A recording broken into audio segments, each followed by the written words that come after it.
Letusan Krakatau 1883 terjadi di Hindia Belanda, sekarang Indonesia, yang bermula pada tanggal 26 Agustus 1883, dengan gejala pada awal Mei, dan berpuncak dengan letusan hebat yang meruntuhkan kaldera.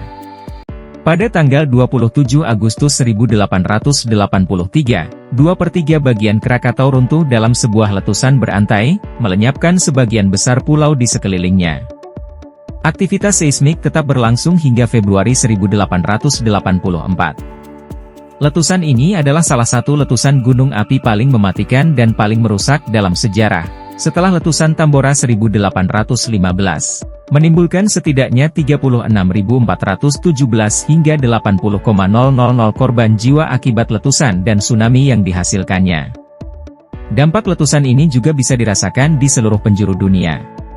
Sebenarnya jauh sebelum 1883, Krakatau juga pernah meletus pada tahun 416 sebelum Masehi, diikuti beberapa letusan pada abad ke-3, 9, 10, 11, 12, 14, 16, dan 17 yang diikuti dengan tumbuhnya kerucut Rakata dan Danan. Fase awal. Sebelum letusan 1883, aktivitas seismik di sekitar Krakatau sangat tinggi, menyebabkan sejumlah gempa bumi yang dirasakan hingga ke Australia. Pada 20 Mei 1883, pelepasan uap mulai terjadi secara teratur di Perbuewatan, pulau paling utara di Kepulauan Krakatau. Pelepasan abu vulkanik mencapai ketinggian hingga 6 km dan suara letusan terdengar hingga ke Batavia, sekarang Jakarta, yang berjarak 160 km dari Krakatau. Aktivitas vulkanik menurun pada akhir Mei, dan tidak ada aktivitas lebih lanjut yang tercatat hingga beberapa minggu ke depan. 2. Letusan kembali terjadi pada 16 Juni, yang menimbulkan letusan keras dan menutupi pulau dengan awan hitam tebal selama 5 hari. Pada 24 Juni, angin timur yang bertiup membersihkan awan tersebut, dan 2 gulungan kabut asap terlihat membubung dari Krakatau. Letusan ini diyakini telah menyebabkan munculnya 2 ventilasi baru yang terbentuk di antara Perbuewatan dan Danan.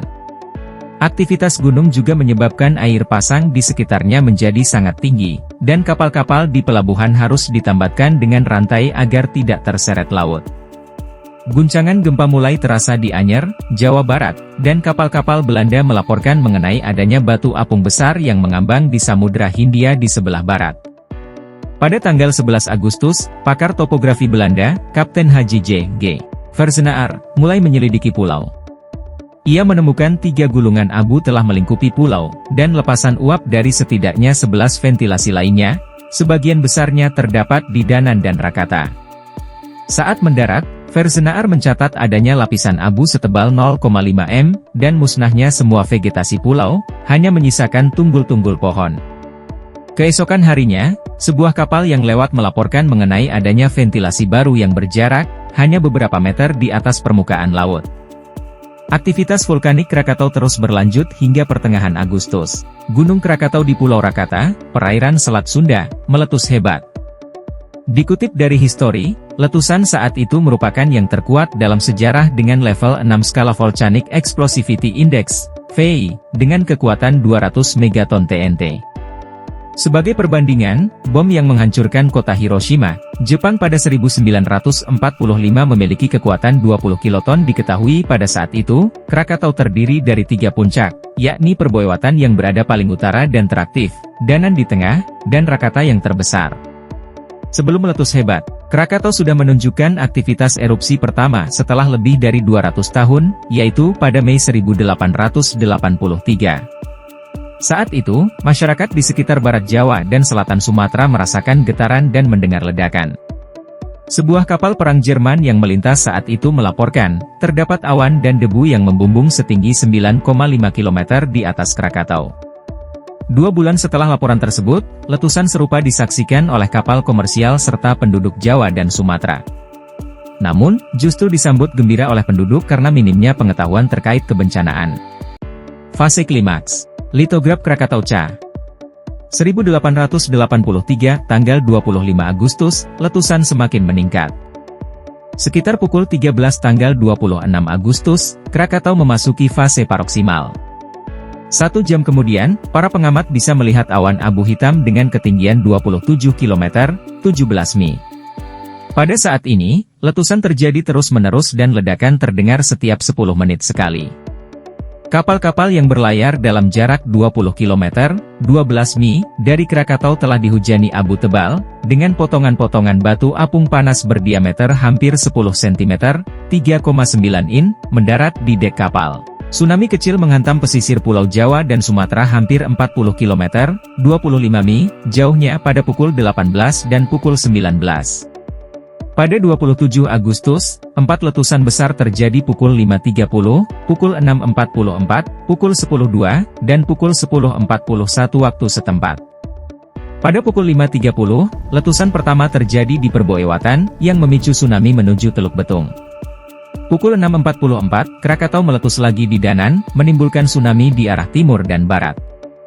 Letusan besar pada pukul 10.02 terjadi begitu keras dan terdengar hampir 3.110 km, 1.930 mi, jauhnya ke Perth, Australia Barat, dan Rodrigues di Mauritius, 4.800 km, 3.000 mi, jauhnya. Penduduk di sana mengira bahwa letusan tersebut adalah suara tembakan meriam dari kapal terdekat. Masing-masing letusan disertai dengan gelombang tsunami, yang tingginya diakini mencapai 30 m di beberapa tempat. Wilayah-wilayah di Selat Sunda dan sejumlah wilayah di pesisir Sumatera turut terkena dampak aliran piroklastik gunung berapi. Energi yang dilepaskan dari ledakan diperkirakan setara dengan 200 megaton TNT, kira-kira hampir 4 kali lipat lebih kuat dari SART bomba, senjata termonuklir paling kuat yang pernah diledakkan. Pada pukul 10.41, tanah longsor yang meruntuhkan setengah bagian Rakata memicu terjadinya letusan akhir, 5, 6, 22. Letusan besar terakhir. Evolusi pulau-pulau di sekitar Krakatau. Gelombang tekanan yang dihasilkan oleh letusan kolosal keempat dan terakhir terpancar keluar dari Krakatau hingga ketinggian 1086 km, 675 mph. 7,248 letusan tersebut begitu kuat sehingga memecahkan gendang telinga para pelaut yang sedang berlayar di Selat Sunda, 7,235 dan menyebabkan lonjakan tekanan lebih dari 2/2 inci merkuri, Ca85 Hapak, pada alat pengukur tekanan yang terpasang di Batavia, Note 1, gelombang tekanan terpancar dan tercatat oleh barograf di seluruh dunia, yang tetap terjadi hingga 5 hari setelah letusan. Rekaman barografis menunjukkan bahwa gelombang kejut dari letusan terakhir bergema ke seluruh dunia sebanyak 7 kali.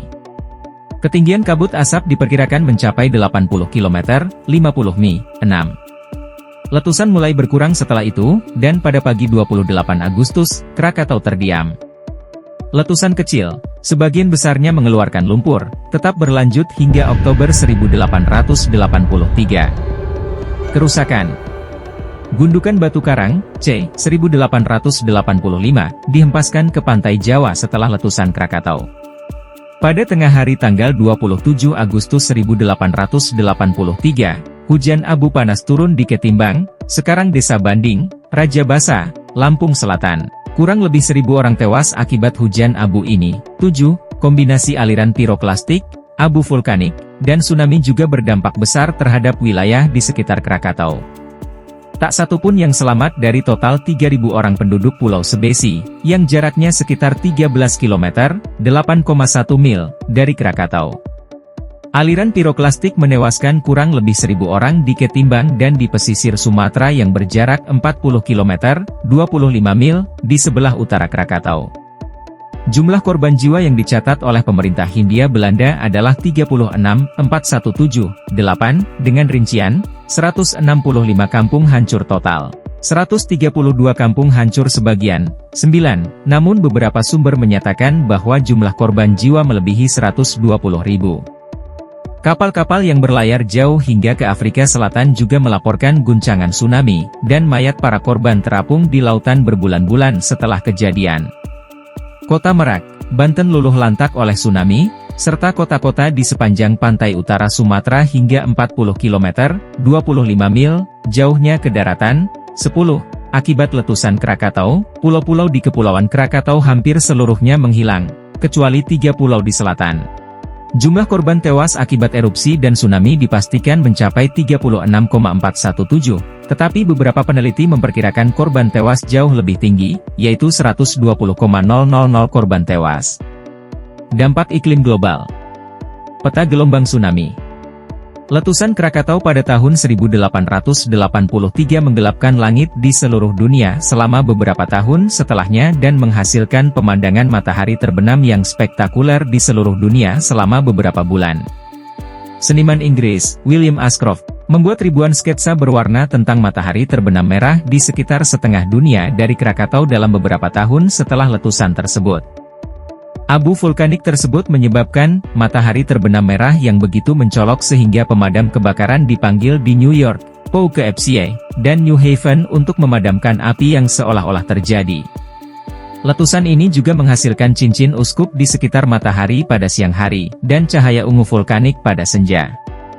Pada tahun 2004, seorang ahli astronomi mengusulkan ide bahwa langit merah yang terlihat dalam lukisan Tes Cream, karya Edvard Munch tahun 1893 adalah gambaran yang akurat dari langit di Norwegia setelah letusan tersebut. Cukup sekian info menarik dari Asep buat kalian para sahabat. Asep undur diri. Wassalamualaikum warahmatullahi wabarakatuh.